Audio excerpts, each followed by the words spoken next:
بسم اللہ الرحمن الرحیم۔ محترم سامعین السلام علیکم۔ بیان کیا جاتا ہے کہ کسی شخص نے کسی دوست سے 3000 دینار قرض لیا اور واپسی کی تاریخ مقرر ہو گئی، مگر ہوتا وہی ہے جو اللہ تعالیٰ کو منظور ہوتا ہے۔ ہوا کچھ یوں کہ اس شخص کا کاروبار دیوالیہ ہو گیا اور وہ بالکل کنگال ہو کر رہ گیا۔ قرض دینے والے نے مقررہ تاریخ پر پہنچ کر قرضے کی واپسی کا مطالبہ کیا۔ اس مقروض نے معذرت چاہی کہ بھائی میں مجبور ہوں، میرے پاس کوئی چیز نہیں ہے۔ قرض دینے والے نے قاضی کے ہاں دعویٰ دائر کر دیا۔ قاضی صاحب نے اس مقروض کو طلب کیا اور سماعت کے بعد اس مقروض کو 1 ماہ کی مہلت دی اور فرمایا اس قرضے کی واپسی کا انتظام کرو۔ مقروض عدالت سے باہر آیا اور سوچنے لگا کہ کیا کروں۔ اسی دوران اسے رسول اکرم صلی اللہ علیہ وآلہ وسلم کا ارشاد گرامی یاد آیا کہ جس بندے پر کوئی مصیبت، کوئی پریشانی آ جائے تو وہ مجھ پر درود پاک کی کثرت کرے، کیونکہ درود پاک مصیبتوں اور پریشانیوں کو دور کرتا ہے اور رزق بڑھاتا ہے۔ پھر ہوا یوں کہ اس نے اٹھتے بیٹھتے درود پاک پڑھنا شروع کر دیا۔ کرتے کرتے 27 دن گزر گئے تو اسے رات کو ایک خواب دکھائی دیا۔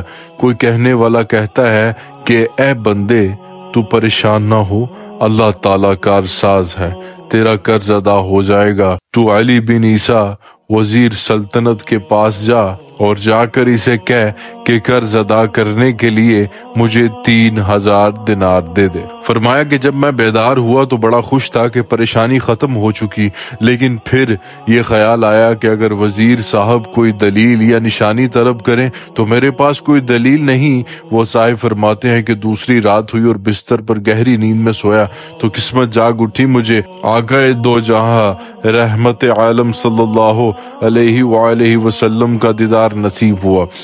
حضور اکرم صلی اللہ علیہ وآلہ وسلم نے بھی علی بن عیسیٰ کے پاس جانے کا ارشاد فرمایا۔ جب آنکھ کھلی تو خوشی کی انتہا نہ تھی، لیکن پھر یہ خیال آیا کہ اگر وزیر صاحب کوئی دلیل یا نشانی طلب کریں تو میرے پاس کوئی دلیل نہیں۔ تیسری رات پھر نبی اکرم صلی اللہ علیہ وآلہ وسلم تشریف لاتے ہیں اور پھر حکم فرماتے ہیں کہ وزیر علی بن عیسیٰ کے پاس جاؤ اور اسے یہ فرمان سنا دو۔ عرض کیا کہ یا رسول اللہ، میں کوئی دلیل یا علامت چاہتا ہوں جو کہ اس ارشاد کی صداقت کی دلیل ہو۔ یہ سن کر حضور اکرم صلی اللہ علیہ وآلہ وسلم نے فرمایا کہ اگر تجھ سے کوئی علامت دریافت کرے تو کہہ دینا۔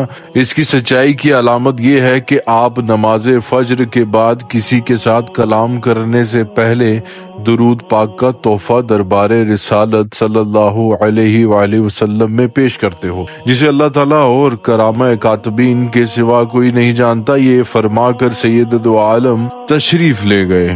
کہتے ہیں کہ میں بیدار ہوا، نماز فجر کے بعد مسجد سے باہر قدم رکھا اور آج مہینہ پورا ہو چکا تھا۔ میں وزیر صاحب کے رہائش گاہ پر پہنچا اور وزیر صاحب سے سارا قصہ سنایا۔ جب وزیر صاحب نے کوئی دلیل طلب کی اور میں نے حضور اکرم صلی اللہ علیہ وآلہ وسلم کا ارشاد سنایا تو وزیر صاحب خوشی اور مسرت سے چمک اٹھے، فرمانے لگے کہ مرحبا یا رسول اللہ۔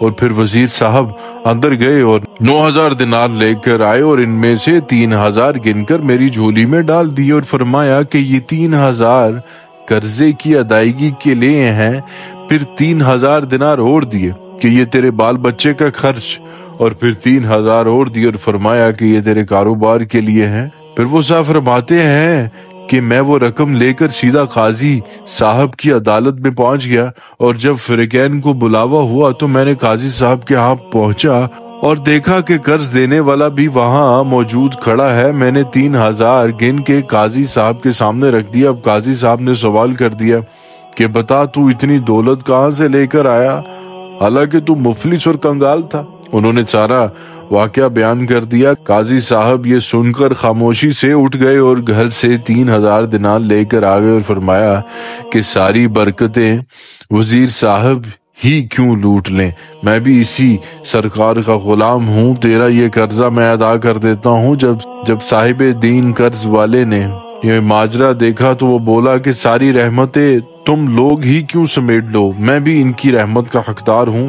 یہ کہہ کر اس نے تحریر کر دیا میں اس کا قرض اللہ اور رسول کے لیے معاف کر دیا۔ اور پھر مقروض نے قاضی صاحب سے کہا کہ آپ کا شکریہ، یہ لیجیے آپ کی رقم سنبھال لیجیے۔ تو قاضی صاحب نے فرمایا اللہ تعالیٰ اور اس کے پیارے رسول صلی اللہ علیہ وآلہ وسلم کی محبت میں جو دینار لایا ہوں وہ واپس لینے کو ہرگز تیار نہیں، یہ آپ کے ہیں، آپ لے جائیں۔ تو میں 12,000 دینار لے کر گھر آ گیا، قرضہ بھی معاف ہو گیا۔ یہ برکت ساری کی ساری درود پاک کی ہے۔ اگر ویڈیو اچھی لگی تو چینل کو سبسکرائب کریں تاکہ ہماری نئی آنے والی ویڈیو آپ تک پہنچ سکے۔ شکریہ۔